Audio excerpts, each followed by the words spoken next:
చాలామంది అదే అంటున్నారు. మీరంటే ఇప్పుడు వచ్చారు మాట్లాడుతున్నారు. మీ అభిప్రాయం. నేను అంతకుముందు చాలామంది మీ దగ్గర ఇలా విశ్లేషణ తీసుకుంటే పార్టీ మనుగడ కష్టం అంటున్నారు. ఏం అదే అర్థం కాదు నాకు కూడా. అసలు నీతో ఉన్న మిగతా 10 మంది ఎమ్మెల్యేలు రేపొద్దు నీతో పాటు ఉంటారా? దాని కూడా గ్యారంటీ లేదు. వాళ్ళు ఇంత ఊపులు అంటే జగన్మోహన్ రెడ్డికి వ్యతిరేకంగా అంత తుఫాన్ లాంటి ఊపు, ఈ కూటమికి అనుకూలంగా అంత తుఫాన్ లాంటి ఊపు ఉన్న టైంలో గెలిచి వచ్చారు వాళ్ళు. ఎంత గొప్ప నిజంగానే. అలాంటి వాళ్ళలో కొత్త ఎమ్మెల్యేలు ఉన్నారు. వాళ్ళు ఎన్ని కలలు కానీ ఉంటారు. వాళ్ళు చిన్నప్పటి నుంచి నేను రాజకీయాల్లోకి రావాలి, ప్రజానాయకుడికి ఎదగాలి, నా ప్రజల కోసం నేను మాట్లాడాలి, అసెంబ్లీకి వెళ్ళి అధ్యక్ష అనాలనుకుంటారు కదా. ఎవరు చంద్రశేఖర్ అని ఆయన ఒక ఆయన ఉన్నాడు. ఇప్పుడు వాళ్ళకి అవకాశం లేకుండా చేసావు కదా నువ్వు. అధ్యక్ష అనే అవకాశం లేకుండా చేసావు. వాళ్ళు అంత కష్టపడితే వాళ్ళ పేర్లు అసెంబ్లీ చరిత్రలో లేకుండా చేస్తున్నారు మీరు.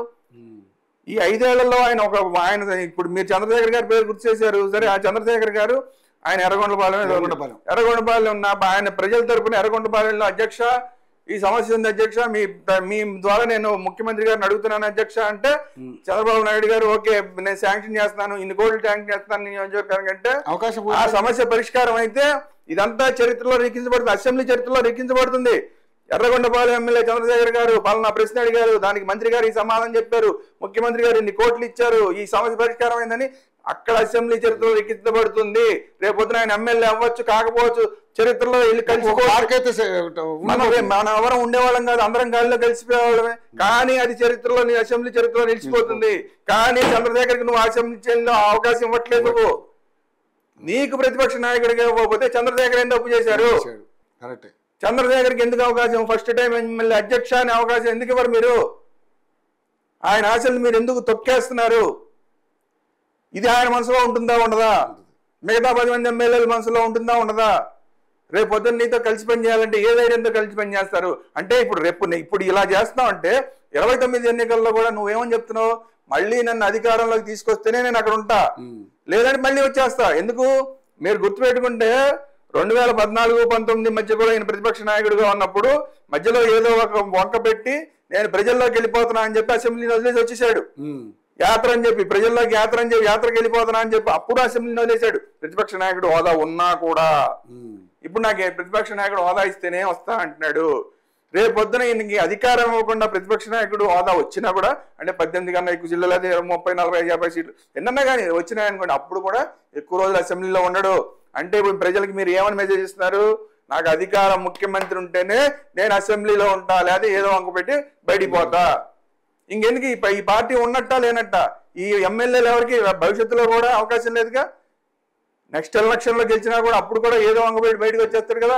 ఆయనతో పాటు మిగతా ఎమ్మెల్యేలు బయటకు వచ్చారు కదా. అంటే అధ్యక్ష అనే అవకాశం అప్పుడు ఉండదు, ఇప్పుడు ఉండదు, అప్పుడు ఉండదు కదా. అదే కదా మీరు ఇస్తున్న మెసేజ్. ఇంకా ఏ ధైర్యంతో ఇలాంటి ఎమ్మెల్యేలని గెలిపిస్తారు ప్రజలు? వీళ్ళు ఎడిదిరిగిన వీళ్ళకి అధికారం వస్తే తప్ప వీళ్ళు వెళ్ళి మన సమస్యలు మాట్లాడరు. సో వీళ్ళకి ఎందుకు ఓటు వేయడం అని చెప్పి వేరే వాళ్ళకి వేస్తారు. ఇక నీ పార్టీ ఎక్కడ ఉంది? 2 ఇప్పుడు అసలు అధినాయకుడి పరిస్థితి ఏంటి? లిక్కర్ స్కామ్, ఇందాక మీరు గుర్తు చేశారు లిక్కర్ స్కామ్ లో సిట్టు కనుక సాక్ష్యాధారాలని పూర్తిగా సంపాదించి అవి ఈయన దాకా వస్తే, ఈయన కూడా జైలుకి వెళ్లాల్సిన పరిస్థితి వస్తే అప్పుడు అసలు పార్టీ పరిస్థితి ఏంటి? అప్పుడంటే జైల్లో ఉన్నప్పుడు వాళ్ళ చెల్లి కాపాడేది పార్టీ. ఇప్పుడు ఆ తల్లి కూడా లేదు, తల్లి కూడా లేదు. ఇప్పుడు ఈ పార్టీ పరిస్థితి ఏంటి? ఇప్పటికే కొంతమంది బయటకు వెళ్ళిపోయారు. బాలినేని గారు లాంటి వాళ్ళు బయటకు వెళ్ళిపోయారు. ఇంకా కొంతమంది వెళ్ళిపోవడానికి చాలా మంది సిద్ధంగా ఉన్నారు. విజయసాయిరెడ్డి లాంటి ఇలా విజయసాయిరెడ్డి గారు వెళ్ళిపోయారు. ఇలాంటి పరిస్థితుల్లో అధినాయకుడే జైల్లోకి వెళ్తే వీళ్ళు అసలు అసెంబ్లీకి వెళ్ళాం, రేపు పొద్దున మనం ఏంటో మన పరిస్థితి తెలియదు. అంధకారంగా ఉన్న పరిస్థితిలో అధినాయకుడు కూడా జైల్లోకి వెళ్ళిపోతే అసలు ఈ పార్టీలో ఇప్పుడు ఉన్న నాయకుల పరిస్థితి ఏంటి? ఉంటారా, వెళ్ళిపోతారా? ఆ ఒక కేసు మాత్రమే కాదు, బాబాయ్ హత్య కేసులో ఆయన దాకా రాకపోవచ్చు. ఇప్పుడు దాకా ఎవరైతే బెయిల్ మీద ఉన్నారో వాళ్ళే చేశారంటే ఎవరు ఇదంతా ఏంట్రా బాబు అంటే బాబాయ్ కేసు నిన్నటి దాకా చంద్రబాబు నాయుడు గారి మీద తోసేశారు, నారాసుర రక్త చరిత్ర అన్నారు, ఇదంతా అబద్ధం అన్నమాట, ఏళ్లలో వీళ్ళు చేసింది అనమాట అనేది వస్తే పార్టీ పరిస్థితి ఏంటి? మంచి పాయింట్, కరెక్ట్. 3 అసలు ఆయన ఉన్న నాయకుడే బెయిల్ మీద ఉన్న నాయకుడు. 16 అన్ని కేసులు ఉన్నాయి. ఆ కేసులన్నీ ఆర్థిక నేరాల కేసులన్నీ ఉన్నాయి, బెయిల్ మీద ఉన్నాడు. మొన్న కూడా సుప్రీంకోర్టు అడిగింది ఎన్నాళ్ళు ఇలా ఉంచుతారు, సిబిఐ ఏంటి నీ సంగతి ఏంటి చెప్పు, ఏమంటావు, నీ అభిప్రాయం ఏమంటే అడిగితే 4 రోజులు టైం ఇవ్వండి అని అడిగింది. ఆ టైం ఇవ్వమని అడిగిన తర్వాత ఈయన బెయిల్ విత్డ్రా చేసిన మాకేం అభ్యంతరం లేదంటే మర్నాడే జైలుకి వెళ్ళిపోక తప్పని పరిస్థితి. బెయిల్ రద్దు అయితే జైలుకి వెళ్ళిపోక తప్పని పరిస్థితి. ఒకవేళ అలా కాకపోయినా రేపు నుంచి రోజువారీ అన్నారనుకోండి, రోజువారీ అంటే 4 రోజుల్లోనో 2 నెలల్లోనో తేలిపోద్ది కేసు. అప్పుడేంటి పరిస్థితి? ఏ రకంగా చూసినా ఆయన అక్కడికి వెళ్ళిపోతాడేమో అన్న భయం పక్కన.